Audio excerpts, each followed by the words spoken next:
Okay అన్న. ముందుగా media మిత్రులందరికీ నమస్కారాలు తెలియజేస్తాను. నేను ఎస్వి గిట్టు మల్లాపూర్ కాంగ్రెస్ పార్టీ నాయకుడు సురేంద్ర.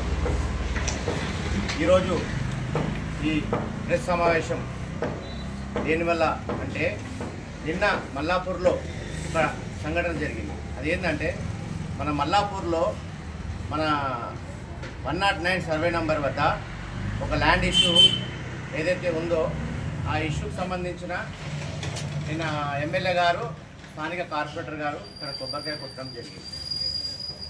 ఆ అంశంలో ఎమ్మెల్యే గారు కానీ కార్పొరేటర్ గారు కానీ మాట్లాడుతూ ఈ ల్యాండ్ కబ్జా చేసిన వాళ్ళు కాంగ్రెస్ పార్టీ వాళ్ళని చెప్పడం జరిగింది. అక్కడ ఎవరైతే ఆ ల్యాండ్ సూర్ణం శివ గారు ఉన్నారో ఆ సూర్ణం శివ గారు వచ్చేసి టీఆర్ఎస్ పార్టీకి సంబంధించిన వ్యక్తి. ఆ వ్యక్తి ఆల్రెడీ క్లియర్గా మీడియా సమావేశం ముందు మీ అందరి సమక్షంలో చెప్తున్నాడు. ఏమని అన్నా, నేను టీఆర్ఎస్ పార్టీ, నేను మీ పార్టీ అని చెప్తున్నాడు. చెప్పినా కూడా ఎమ్మెల్యే గారు పదే పదే లేదు, ఇది కాంగ్రెస్ పార్టీ వాళ్ళు చేసినది, ఇది వాళ్ళు చేసిన కబ్జా అని చెప్తున్నారు. ఇంకొక విషయం ఏంటంటే ఎమ్మెల్యే గారు అంటున్నారు ఏమని, గవర్నమెంట్ ఏదైతే కాంగ్రెస్ గవర్నమెంట్ ఉందో రేవంత్ అన్న సమక్షంలో గవర్నమెంట్ ల్యాండ్ అన్ని మేము కాపాడుతున్నాము, దానికి కాంగ్రెస్ వాళ్ళు సపోర్ట్ చేయాలని ఎమ్మెల్యే గారు చెప్తున్నారు. మేము అదే అంటున్నాము, గవర్నమెంట్ ల్యాండ్ కాపాడండి, దానికి మేము స్వచ్ఛందంగా పార్టీ మేమందరం ఎమ్మెల్యే గారికి ఈ విషయంలో మేము సహకరిస్తాం.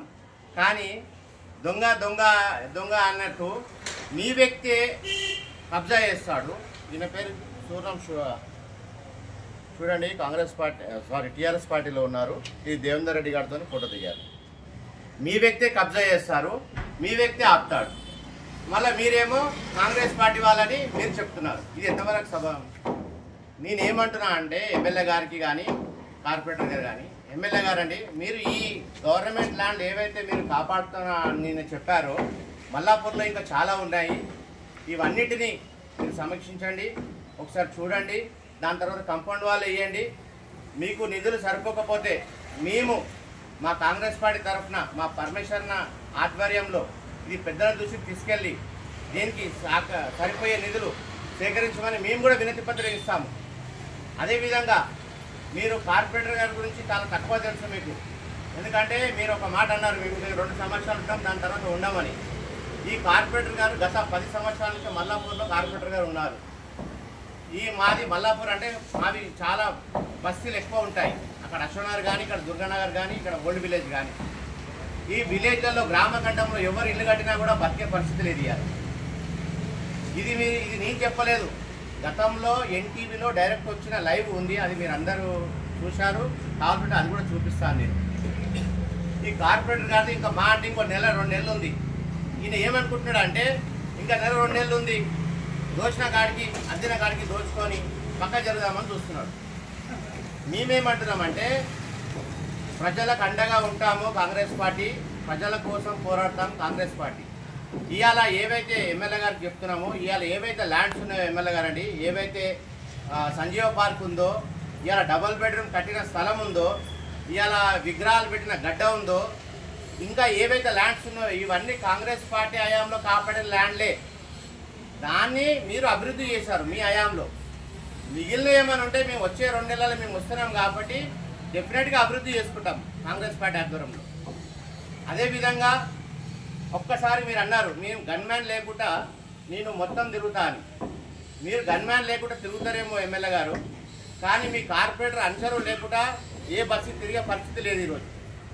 ఒక్కసారి మీరు చూడండి, లాస్ట్ టైం ఎలక్షన్లలో కూడా ఏ బస్సుకి ఓని పరిస్థితి, అనుకోకుండా జాక్పాట గెలిచింది అంతేగాని లేకపోతే ఆయనకు అంత సీన్ లేదు. ఇవాళ మీ కార్పొరేటర్ గారు పోని బస్తీలు చాలా ఉన్నాయి, అసలు అడిగే పెట్టలే ఇంతవరకు. అసొంటి కాలనీలు పోగొల్లలు మీరు కావాల్సి ఉంటే తెలుసుకోండి. మీరు ఇటు దుర్గానగర్ కానీ, ఇటు బాబానగర్ కానీ, అశోక్ నగర్లో తరిమి కొట్టి లాస్ట్ ఎలక్షన్లలో ఏంటంటే ఎవరు లేని పరిస్థితిలో ఆయన గెలిపేయడం జరిగింది. నేనేమంటున్నా అంటే ఈ కార్పొరేటర్ గారి పని అయిపోయింది. ఆల్రెడీ నిన్న ఎవరైతే వ్యక్తి ఉన్నాడో సూర్ణం శివ ఓపెన్గా చెప్పాడు. ఏమని, ఈయన నన్ను 3 లక్షలు అడిగిండు, నేను 3 లక్షలు ఎందుకన్నా సగం జాగానే ఇస్తా అని చెప్పాను, అది డీల్ కాకపోవడం వల్ల నిన్న బట్టబయలైంది మీ ముంగట మీ ఎదుట. నేను అందుకే ఏమంటున్నా అంటే ప్రజలారా ఒకసారి గమనించండి. ఈ టీఆర్ఎస్ పార్టీ ఏవైతే కార్పొరేటర్ గారు ఉన్నారో ఈయన ఆల్రెడీ వసూలు చేయని జాగా లేదు, వసూలు చేయని గల్లీ లేదు. ఇది నేను చెప్పట్లేదు, మీరు మీడియా పరంగా మీరు వెళ్ళండి, మీకు కూడా తెలుసు ఆ విషయం. మీరు వెళ్తే మీకు బస్తీ వాళ్ళే చెప్పగలుగుతారు. ఎవరిని కూడా వద్దలేదు ఈయన. నేను అందుకే దయచేసి ప్రజలందరికీ ఒకటే కోరుకుంటున్నాను, కంపల్సరీ వచ్చే ఎలక్షన్లలో మీరు ఇంకా కాంగ్రెస్ పార్టీకి సపోర్ట్ చేయండి. కాంగ్రెస్ పార్టీ మీ అండగా ఉంటుంది, మీ తోడుగా ఉంటుంది, మీకు సపోర్ట్ చేస్తుంది, మీకు అన్ని విధాలుగా అండగా ఉంటాం మేము. మా పర్మిషన్ ఆధ్వర్యంలో ఈరోజు ఉప్పల్కి గెలవకపోయినా కూడా ఈరోజు దాదాపు 250 నుంచి 300 కోట్లు రేవంత్ అన్న డబ్బులు తీసుకొచ్చి ఉప్పల్ కాన్స్టిట్యున్సీ మొత్తం మనకు డెవలప్మెంట్ చేయడం జరుగుతుంది. దాదాపు 60 నుంచి 70 లక్షల కాలు మా మల్లాపురంకి ఇవ్వడం జరిగింది. ఇది మా అదృష్టం. అగర్ మా అన్న గెలిచిన ఉంటే మేము ఈరోజు మా మల్లాపూర్ని చాలా ముందుకు తీసుకెళ్ళిపోతుంది. అయినా కూడా గెలవకున్నా కూడా మా అన్న ప్రతి డివిజన్కి, ఈ ఉప్పల్లో ఉన్న 10 డివిజన్లకి ఎవరికైతే సాయం కావాలో అందుబాటులో ఉంటూ ఆయన సమక్షంలో ప్రతి ఒక్కరికి సాయం చేస్తున్నాడు మా పరమేశ్వరన్న గారు. నేను అందుకే ప్రజలను ఎప్పటే కోరుకుంటున్నాను, దయచేసి ఈ చూడండి టీఆర్ఎస్ పార్టీ అరాచకాలు చూడండి.